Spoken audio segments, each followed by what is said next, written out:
Hello viewers, मेरा नाम वीरेंद्र सिंह है और आप सभी का स्वागत है मेरे यूट्यूब चैनल पर।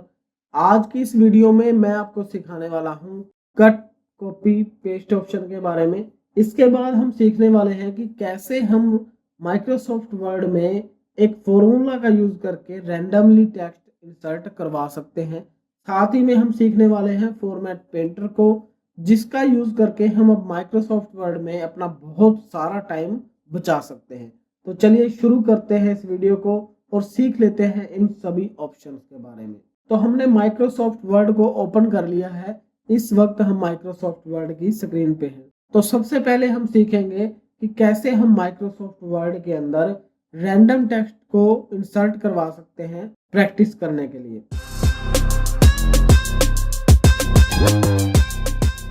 तो देखिए यहाँ पे आपने एक साइन लगाना है इक्वल टू का, क्योंकि जो माइक्रोसॉफ्ट ऑफिस है उसमें अगर आपको फॉर्मूला टाइप करना है तो उससे पहले आपको इक्वल टू का साइन देना होता है। उसके बाद आप लिखेंगे RAND लिखने के बाद आपने लगाना है स्मॉल ब्रैकेट। इससे RAND को हम रैंडम कहते हैं। इसके बाद आपको जितने भी पैराग्राफ चाहिए प्रैक्टिस के लिए आप उनकी काउंटिंग यहाँ लिखेंगे, जैसे कि मैंने 5 लिख दिए हैं। उसके बाद आप यहाँ पे ब्रैकेट को बंद करेंगे और एंटर प्रेस करेंगे अपने कीबोर्ड से। तो आप देख सकते हैं कि आपके सामने उतने ही पैराग्राफ आ जाएंगे जितनी काउंटिंग आपने लिखी होगी उस ब्रैकेट में। तो मैं आशा करता हूं कि ये ऑप्शन आपको अच्छे से आ गया होगा। अब बढ़ते हैं हमारे नेक्स्ट ऑप्शन की ओर, जो कि है कट कॉपी पेस्ट। तो चलिए कट कॉपी पेस्ट के बारे में भी जान लेते हैं। देखिए इन ऑप्शंस का यूज करने से पहले हम थ्योरी में थोड़ा सा इनको पढ़ेंगे। तो चलिए मैं आपको बताता हूं कि कट कॉपी ऑप्शन क्या होते हैं। कट कॉपी और पेस्ट को यूज करने से पहले हमें एक वर्ड को समझना होगा जिसका नाम है क्लिपबोर्ड। क्लिपबोर्ड क्या होता है उसके बारे में अगर हम समझ लेते हैं तो हम कट कॉपी और पेस्ट को बिल्कुल आसानी से समझ पाएंगे। क्लिपबोर्ड क्या है? The clipboard in Microsoft word is a temporary storage location for text, images and other data that you copy or cut। जो भी डाटा आप कट और कॉपी करते हो वो डाटा क्लिपबोर्ड के अंदर स्टोर होता है टेम्परेरी। इसके बाद आप उस डेटा को you can paste the copied item into any other office file. जो डाटा आपका क्लिपबोर्ड में स्टोर होता है आप उसे माइक्रोसॉफ्ट ऑफिस की किसी भी फाइल में पेस्ट कर सकते हैं। तो अगर आपको क्लिपबोर्ड समझ में आ गया है तो अब हम कट कॉपी और पेस्ट के बारे में समझते हैं। सबसे पहले हम समझेंगे कॉपी के बारे में। तो देखिए कॉपी क्या होता है? Create a duplicate of the selected data and copies it to the clipboard. अभी देखिए कॉपी क्या करता है, आपके डेटा का एक डुप्लीकेट क्रिएट करके उसे क्लिपबोर्ड के अंदर स्टोर करवा देता है और जो आपकी ओरिजिनल फाइल रहती है the original data remains in its original location. और इसमें क्या रहता है, जो ओरिजिनल डाटा आपका रहता है वो अपनी ओरिजिनल लोकेशन पे ही रहता है। अब समझते हैं कट के बारे में। remove selected data from its original location and copies it to the clipboard। देखिए जो कट है वो क्या करता है कि आपके सिलेक्टेड डाटा को, जो आपने डाटा सिलेक्ट किया है उसे ओरिजिनल लोकेशन से रिमूव कर देता है और जो हमारा क्लिपबोर्ड है उसके अंदर उसे स्टोर कर देता है। अब पेस्ट के बारे में समझ लेते हैं। तो देखिए पेस्ट क्या होता है? Insert the most recent data stored in the clipboard into the current location. देखिए जब भी आपको किसी भी लोकेशन पे जो डाटा आपका क्लिपबोर्ड में स्टोर है वहां से आपने अपनी फाइल के अंदर इंसर्ट करवाना है तो आपको पेस्ट का यूज करना होता है। पेस्ट का यूज करके जो डाटा हमारा क्लिपबोर्ड के अंदर स्टोर है उसको हम अपनी फाइल के अंदर जिस भी किसी लोकेशन पे इंसर्ट करवाना चाहते हैं वो करवा सकते हैं। तो मैं समझता हूं कि आपको ये तीनों ऑप्शन अच्छे से समझ में आ गए होंगे। चलिए अब इनका प्रैक्टिकल भी यूज करके देख लेते हैं।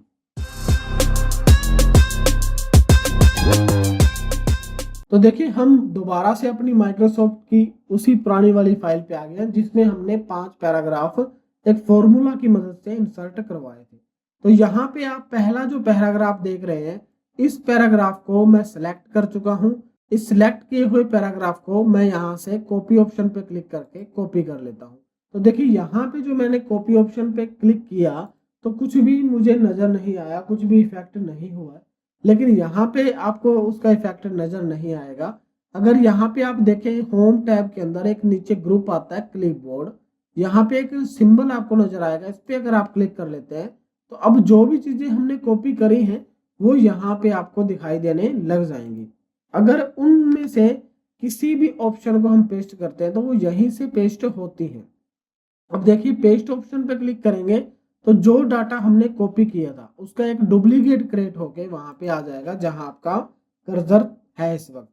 तो यहाँ पे मैंने इस पूरे के पूरे पैराग्राफ को कॉपी किया था और आप देख सकते हैं कि उसी का पैराग्राफ को हमने नीचे पेस्ट कर लिया है, इंसर्ट करवा लिया। दोबारा से मैं पेस्ट पे क्लिक करता हूँ, आप देख रहे हैं कि उसी चीज को इसने दोबारा से इंसर्ट कर दिया है। आप जिस चीज को एक बार कट या कॉपी करते हैं उसे अनेकों बार पेस्ट कर सकते हैं।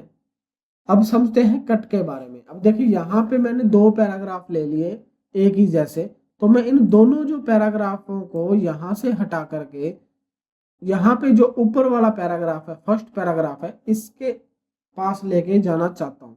तो अब मुझे करना क्या है कि यहाँ पे कट का जो ऑप्शन है सिलेक्ट करने के बाद उस पर मुझे अपने माउस कर्सर से क्लिक करना है।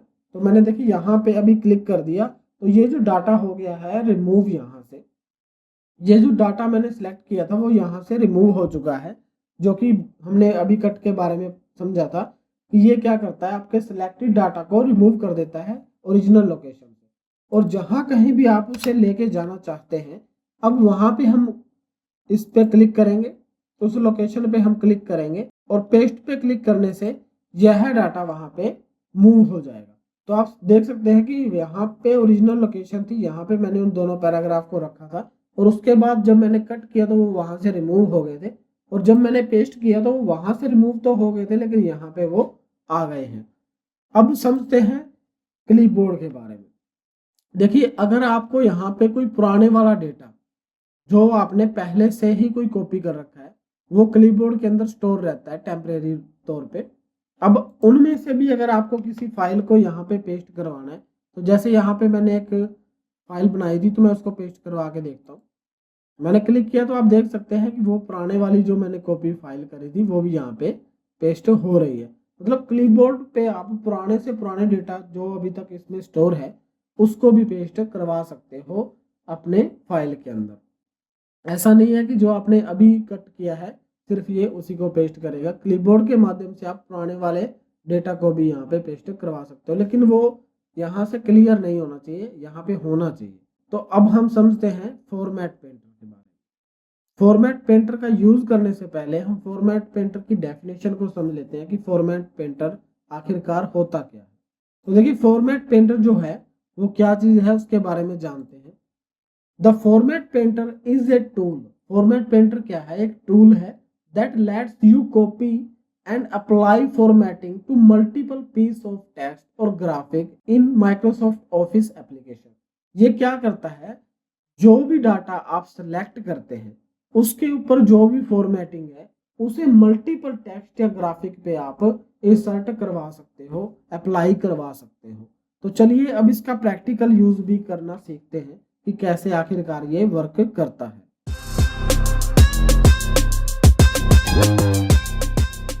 हम माइक्रोसॉफ्ट वर्ड की यहाँ पे फाइल में दोबारा से आ गए हैं।